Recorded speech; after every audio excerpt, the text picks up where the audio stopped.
다항식의 나눗셈 연습 문제인데 조금 어려운 편이니까 침착하게 잘 이해가 안 되는 부분이 있으면 여러 번 돌려서 확인해 보세요. 첫 번째 문제는 식이 주어져 있네요. x의 세제곱 마이너스 5x제곱 마이너스 11x 플러스 25. 얘를 a로 나눴을 때 몫이 주어져 있고 나머지가 주어져 있어요. a를 구하세요 라는 문제입니다. 직접 나눗셈을 할 거긴 할 건데 a로 나누는 거니까 a가 뭔지 모르죠. 이거 구하라고 되어 있으니까 a가 뭔지 모르니까 a로 나눗셈을 할 수는 없죠. 식으로 한번 표현해 볼게요. x의 세제곱 마이너스 5x의 제곱 마이너스 11x 플러스 25를 a로 나눴으니까 a 곱하기 몫은 x제곱 플러스 x 마이너스 5 나머지는 마이너스 5와 같이 식으로 표현을 해줄 수가 있죠. 만약에 곱해져 있는 거의 순서를 바꿔서 이렇게 쓴다면 x제곱 플러스 x 마이너스 5 곱하기 a 마이너스 5라고 쓴다면 이건 어떤 뜻이 되는 거냐면 이 식을 얘로 나눴을 때 몫은 a, 나머지는 마이너스 5라는 뜻으로 바뀔 수 있어요. 요거를 할 줄 알아야 돼요. 곱해져 있을 때는 얘로 나눴다라고 볼 수도 있고 얘로 나눴다고 볼 수도 있어. 그러니까 식을 표현하는 거는 처음에 얘를 얘로 나눠서 몫이 이거다라고 주어져 있으니까 식으로 표현할 때는 분명히 a로 나눴을 때 몫은 이거고 나머지는 이거다라는 의미지만 이 식을 보고 우리가 생각을 했을 때는 거꾸로 생각할 수도 있다고. 둘을 자리를 바꿨을 때 얘로 나눴을 때 몫이 이거고 나머지가 이거다. 분명 문제는 a로 나눴다라고 되어 있지만 우리는 거꾸로 몫을 구해도 정답이 나온다 라는 얘기죠. 이렇게 생각할 때 중요한 점이 뭐였었느냐면 나누는 식과 나머지예요. 얘네 둘 사이에 차수 관계, 차수가 거꾸로 되면 안 돼요. 차수가 반드시 얘가 더 높아야 돼요. 근데 지금은 그렇죠. 그러면 좀 더 조작을, 변형을 시켜줄 필요가 없는 거죠. 어떨 때는 여기 차수가 안 맞아서 변형을 시켜줘야 될 때도 있긴 있어. 그거는 또 뭐 이 문제에서도 그런 상황이 발생하니까 이것도 다시 한번 설명할게요. 그러니까 우리는 뭘 구하면 된다고요? 사실은 a로 나눴다라고 되어 있지만 x제곱 플러스 x 마이너스 5로 나눴을 때 몫을 구하면 그게 바로 a가 된다. 나머지는 마이너스 5가 당연히 되게 돼 있겠죠. 해보십시다. 자리가 조금 부족할 것 같네요. 얘부터 먼저 씁시다. x제곱 플러스 x 마이너스 5로 나누는 거예요. 무엇을? x 세제곱 마이너스 5x제곱 마이너스 11x 플러스 25입니다. 첫 번째는 x를 곱해야 되겠죠. 그러면 x의 세제곱 플러스 x의 제곱 마이너스 5x가 되는 거고 두 식은 더하면 안 돼요. 반드시 빼야 돼요. 특히 요거는 잘 지우는데 여기서 마이너스 5, 1, 마이너스 4 이렇게 써버린다고요. 안 되는 거죠. 개수를 보면 얘는 마이너스 5고 얘는 1인데 1이 생략되어 있는데 빼는 거라고요. 마이너스 5 빼기 1 이렇게 되는 거죠. 마이너스 6x 제곱이 되는 거예요. 역시 빼는 겁니다. 마이너스 5 빼기 마이너스 틀렸죠? 마이너스 11 빼기 마이너스 5가 되는 거야. 실제로는 마이너스 6의 x 이렇게 되겠죠. 25는 내렸어서 25. 자 이제 x제곱 한 번만 더 하면 돼요. 마이너스 6x제곱이라고 되어 있으니까 마이너스 6이라고 하면 되겠지, 그치? 그러면 마이너스 6x제곱 마이너스 6x 플러스 30 이렇게 되겠죠. 역시 빼면 똑같으니까 지워지겠죠. 25에서 30을 빼면 마이너스 5. 마이너스 5가 나올 거라고 했죠. 문제 자체가 틀리지 않았으면 당연히 마이너스 5가 나와야 되겠죠. 마이너스 5가 되는 겁니다. 이건 나머지니까 필요 없고 바로 요 목 x-6 a라는 식이 바로 x-6이 될 거다라고 알 수 있는 거죠. 나누는 식과 몫을 바꿔도 된다. 언제는 나머지에 대한 차수만 맞아떨어진다면 그냥 바꿔도 된다. 알아둘 수 있겠죠? 자, 이제 조금 더 어려운 두 번째 문제로 가보십시다. 두 번째 문제처럼 나누어지는 식 있죠, 그죠? 여기서는 요게 이렇게 fx로 주어지는 경우가 굉장히 많습니다. 그러니까 이 식 자체가 뭔지도 몰라. 나눗셈을 실제로 할 수는 없죠. 어떻게 보면 검산식이라고 했던 그 식에서 다 처리를 해줘야 되는 그런 문제입니다. fx를 2x-4로 나눴을 때 몫은 qx, 나머지는 r이라고 되어 있죠. 그러면 fx를 2x-4로 나눴을 때 몫은 qx, 나머지는 r이라고 쓸 수 있지. r은 아마 상수인 것 같죠. 1차식으로 나눴으니까 상수가 아닐 수가 없어요. 1차식으로 나눈 나머지는 무조건 상수가 돼야 돼요. 0이 되거나 상수가 되거나, 뭐 0도 상수니까 이런 식인 거지. 자, 첫 번째 문제는 x-2로 나눈다라고만 되어 있는데 x-2로 나눴을 때 목하고 나머지를 구하는 문제예요. 다 마찬가지예요.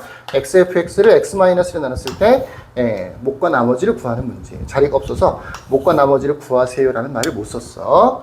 x-2로 나눴을 때 목과 나머지를 구하세요. 근데 2x-4로 나눴잖아. 근데 x-2로 나누라니 다른 거잖아. 그죠? 관계는 있어요. 여기다 2배 하면 얘가 되죠. 그죠? 네, 그런 관계가 있습니다. 그 관계를 이용해서 문제를 풀라는 얘기예요. 그러니까 얘와 얘가 아무 관계가 없으면 사실 문제를 못 풀어요. 네, 둘은 관련이 있습니다. 자, 어떻게 하는지 보세요. 여기서 2로 묶어내면 x-2의 qx 더하기 r로 바꿔줄 수 있어요. 이해되시겠죠? x-2 2로 묶어내면 2x-4니까 그러면 여기는 이 모양이 바로 여기에 만들어지는 거지. 순서를 조금만 고쳐서 써보면 이렇게 쓸 수가 있는 거지. 그러니까 fx를 x-2로 나눴으면 이 qx가 몫이 되는 거고 나머지는 r이 되는 거죠. 차수 전혀 문제 없어요. 1차식인데 상수니까 괜찮죠. 그러면 몫은 이 qx구나. 나머지는 r이구나 라고 할 수가 있는 겁니다. 일단 식을 쓴 다음에는 이 식 중에서 일부 x-2 같은 거 일부로 나눴다 라고 반대로 해석할 수도 있다라는 얘기예요. 원래는 분명히 2x-4로 나눈 거지만 이 식을 조금만 조정을 하면 얼마든지 x-2라는 식을 뽑아낼 수 있어. x-2라는 식을 뽑아냈으면 나머지가 무조건 몫이 되는 거고 더해져 있는 게 나머지가 되는 겁니다. 이해되시겠죠? 자, 그 다음에 세 번째 문제로 좀 가보십시다. 세 번째 문제 2번이죠. 실제로는 요건 다시 한번 써놓을게요. fx를 2x-4로 나눴을 때 몫은 qx, 나머지는 r입니다. 이 r은 상수, 숫자가 되는 게 맞다고요. 근데 얘 같은 경우에는 xfx라고 되어 있죠. fx가 아니에요. xfx예요. 어떻게 해요? 양변에 x를 곱하면 돼요. 이 모양을 만들어주면 되는 거야. 그래서 식 전체에다가 마치 x를 곱하듯이 문제를 풀어줍니다. x를 곱해주면 분배 법칙을 잘해야 돼요. x 곱하기 fx가 될 거고요. 요거는 x의 2x-4가 될 거고요. qx 있고요. 또 rx 정도로 식을 바꿔줄 수 있죠. 자, 이렇게 xfx라는 모양이 있으면 이 1번 문제만 해도 그냥 fx였는데 요거는 xfx잖아. 그죠? 그러면 요 모양을 일단은 만들어줘야 돼요. 이렇게. 그 다음에 뭐로 나눈다고요? x-2로. 그럼 여기서처럼 x-2를 이쪽에서 뽑아내면 되겠죠? 한번 해봤으니까 요거를 좀 변형시켜주면 되겠다. 그러면 뭐가 되는 거야? x-2로 뽑아내면 2x, qx, 다음에 더하기 rx 이렇게 되는 거죠. x-2, 2로 묶어낸 다음에 x-1을 맨 앞으로 보냈어. 근데 얘는 문제가 있어. 무슨 문제가 있느냐? 요렇게 차수가 안 맞아. 요거 1차식 rx, r은 상수였지만 뒤에 x가 붙어 있잖아. 1차식이 돼버렸어. 자, 이런 경우는 어떻게 하느냐? 차수가 안 맞잖아. 그러면 뒤쪽을 조금 더 변형을 시켜줘야 돼요. 그 변형이 어려워요. 해볼게요. rx를 R은 상수야. AX라고 하면 좋은데 X-1을 직접 나눗셈을 해요. 조립제법을 해도 돼요. 어차피 1차식으로 나누는 거니까 R을 곱하면 RX-2R이 돼서 2R이라는 게 만들어져요. 그러니까 여기에 있는 RX를 X-1로 나누면 몫은 R이 되는 거고 나머지는 2R이 되는 거라고. 바로 요 RX라고 하는 식을 이 나눗셈을 통해서 요런 식의 모양으로 바꿔주는 거야. 이 부분이 좀 어렵겠죠? 그래서 요 식을 뒤에 있는 rx라고 하는 걸 뭘로 바꿔주느냐? 이렇게 x-2 곱하기 r 플러스 2r로 고쳐주는 거. 물론 전개해 보면 당연히 rx랑 똑같은 식이 나와요. 그러면 이제 이 x-2, x-2 여기까지 인수분해하듯이 묶어낼 수 있어요. 그러면 EX, QX하고 앞부분 더하기 X-2R이었잖아, 그지? 더하기 R하고 뒤에 2R로 바꿔줄 수 있죠. 그럼 이제 다 됐어. X-2 EX, QX 더하기 R 그 다음에 더하기 ER 이라는 식으로 표현이 된 거지. 답만 쓰면 돼. 몫은 뭐가 되느냐? 몫은 뭐가 되느냐? EX, QX 더하기 R. 나머지는 뭐가 되느냐? ER 이렇게 되는 거죠. 자, 핵심은 뭐냐? 누구로 나눴다. 누구로 나눴다라고 하면 그 식을 뽑아내야 돼. 그 식을 뽑아내야 돼. 그리고 두 번째는 나머지하고 차수를 비교해 줘야 돼. 지금처럼 뽑아냈더니 차수가 문제가 생겼어. 그러면 이 RX를 X-2로 한 번 더 나눗셈을 해. 그래서 새로 이렇게 식을 만들어 주는 거야. RX 대신. 그러면 공통인수를 묶어낼 수가 있겠지. 묶어내면 X-2보다 차수가 낮은 ER이 만들어집니다. 어렵죠? 이 전체가 몫이 되는 거예요. 자, 표현법을 잘 기억하셔야 돼요.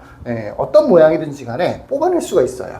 뽑아내고 나머지 뽑아낸 나머지 부분이 바로 몫이 되는 거고 뒤에 따라 떨어져 있는 더하기 얼마 이게 나머지가 돼야 되는데 차수를 꼭 확인해야 된다. 차수를 꼭 확인해야 된다. 차수가 같거나 아니면 오히려 얘가 차수가 높을 수도 있겠죠. 그죠? 그러면 실제로 나눗셈을 다시 한번 해줘야 돼요. 문자라고 해서 두려워하지 말고 꼭 따라서 한번 해보시길 바라겠습니다. 자, 여기까지. 끝.